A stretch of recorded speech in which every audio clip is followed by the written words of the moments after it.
4 ஆண்டு காலமாக திமுக ஆட்சி செயல்பாடு எப்படி இருக்கு நிறையும் குறையும் கலந்த ஒரு ஆட்சியா தான் இது நான் பாக்குறேங்க.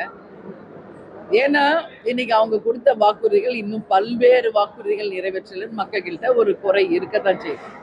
ஆணவ கொலைகள், அது மட்டும் இல்லாமல் பாலியல் வன்கொடுமைகள், டாஸ்மாக்கு, போதை கலாச்சாரம், வேலை வாய்ப்பு இல்லை.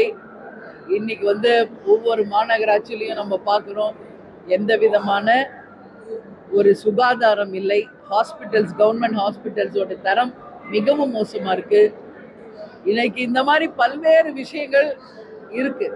அவங்க கொடுத்த வாக்குறுதிகளும் இன்னும் பல்வேறு வாக்குறுதிகள் நிறைவேற்றலாம். இது ஒண்ணு எக்ஸாமா என்ன அண்ணா சொல்றேன். சரி, அப்படின்னா 50-50 வச்சுக்கோங்க. நிறை குறை சமமா இருக்குன்றல, அப்ப 50-50 வச்சுக்கோங்க. எதுங்க கண்டிப்பா இல்ல, இதுக்கு மெயின் என்ன தெரியுமா? அந்த ஜாதி வெறி தான். இந்த ஆணவ கொலைகளுக்கு பேஸ் எதுன்னு பார்த்தா ஜாதி.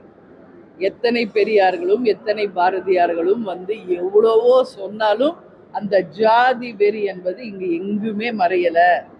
அந்த ஜாதியினுடைய வன்மம் தான் இன்னைக்கு கொலை வரைக்கும் போகுது.